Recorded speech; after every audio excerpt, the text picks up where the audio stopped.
ไปเบิ่งวิดเดือนนี้เนาะทุกคน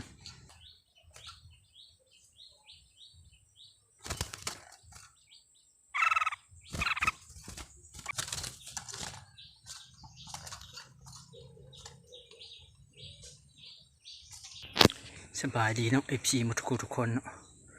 วันนี้ก็บ่ได้ไปต้อนนกทุกคนพะเนียดยังบ่ได้สานตะนางมันเนาะ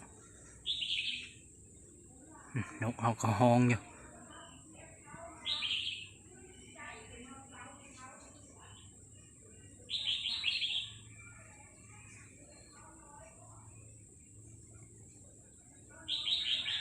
เอาปิดอยู่เนาะยังเหลือตัวเดียวนกอะเบิ่งมันทุกคนเลย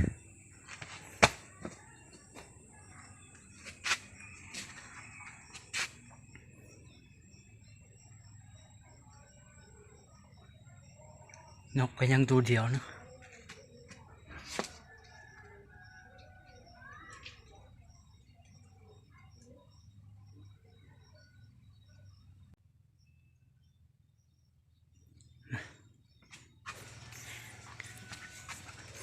หอยไว้อยู่นี่เนาะหอยไว้นาฮานทุกคน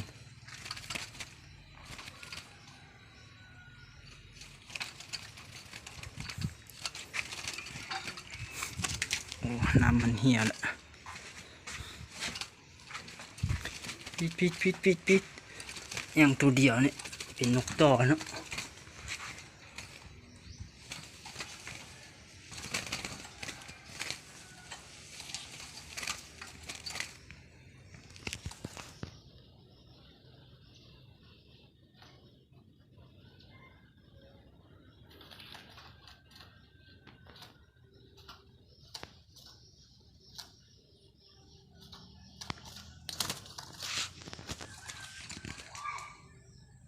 ไปเบิ่งวิดเดือนนี้เนาะทุกคน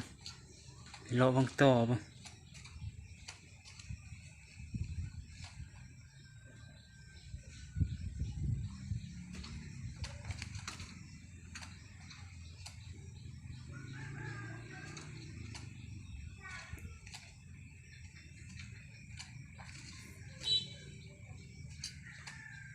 ปลาใบเฮือนก็ห้องดีเลยได้ตัวนี้ปิดเปรี้ยวเลยเนาะ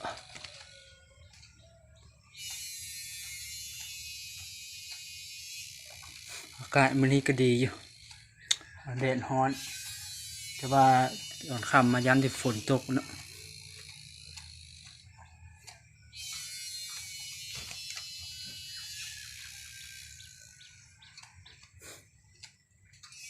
เห็นเขาไปต่อเนาะคนอื่นต่อได้และลูกใบไปละ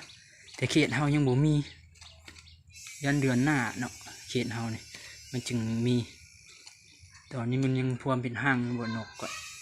ยังบุไปป่าก็บ่เห็นเนาะบางอื่นคอยได้เลยต่อได้ลูกไปเลย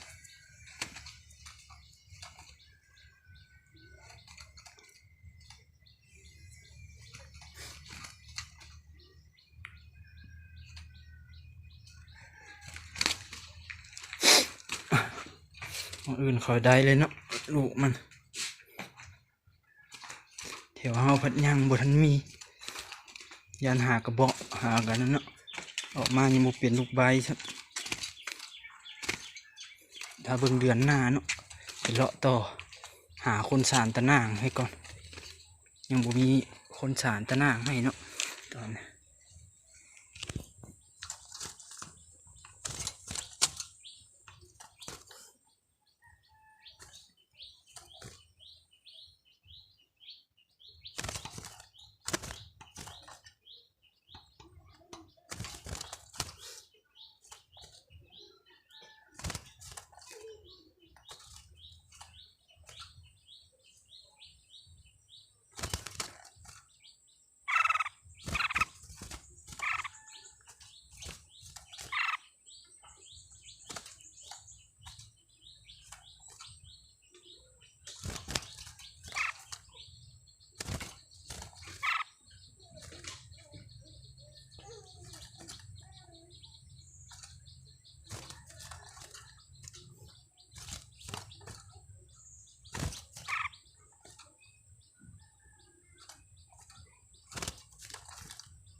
แห่อยู่นะ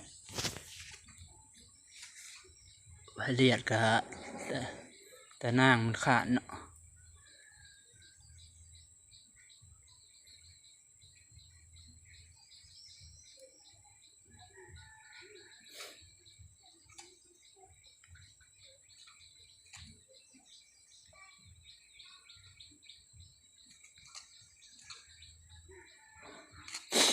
เริ่มคุ้นแล้วทุกคนแบบนี้อยู่ชั้นนี้ก็บ่แห่เฮงเลยเนาะบ่คือตะกี้เลยช่วงแรกมาใหม่ๆแห่แท้ได้นี่ก็ธรรมดาเลยเนาะ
อากาศวันนี้ก็ดีอยู่ทุกคนเลย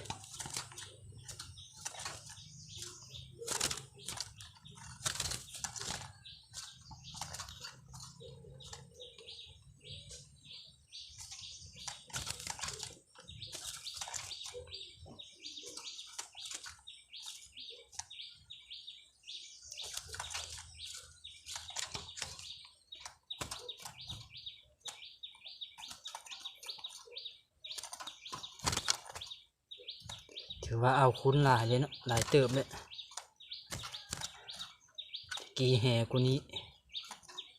เลี้ยงได้หดปี2 ปีพุ่นแหละคุ้นตื่มเนาะทุกคน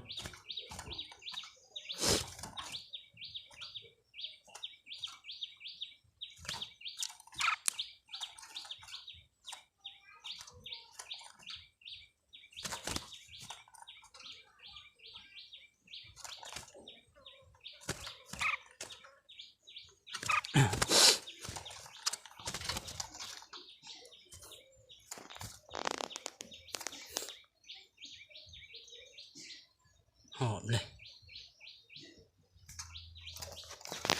บรรยากาศก็คึมๆอยู่เนาะฝนท้องฟ้าก็มีแดดเลยตอนแรกว่าฝนจะตกคือก็ฝนตกได้ดึกแล้วพอเงี้ย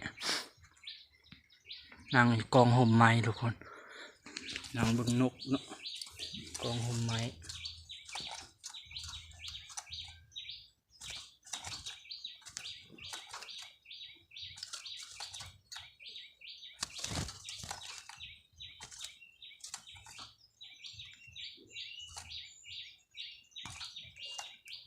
ยังอยากได้จัก4-5 ตัวเนาะมาเลี้ยงไว้นะ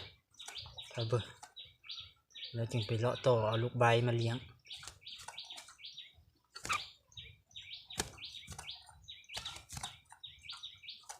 เรียกลูกใบมันจะคุ้นละห้องไว้ลูกใบอะเลี้ยงได้3-4 เดือนแล้วก็เริ่มคุ้นแล้วห้องดีแล้วลูกใบ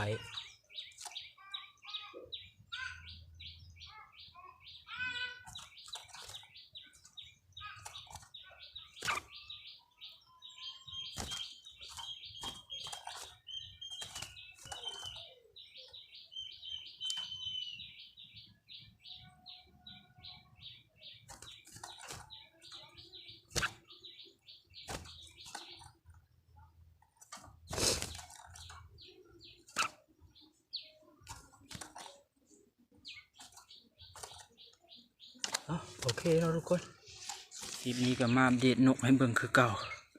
มียังหลาย IFC อันใดอยากได้ก็อดใจรอก่อนเนาะ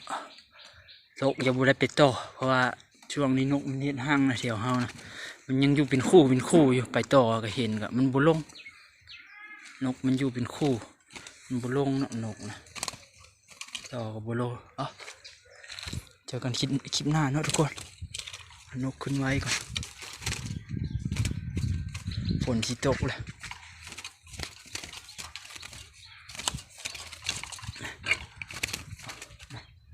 นกไว้นี่แหละ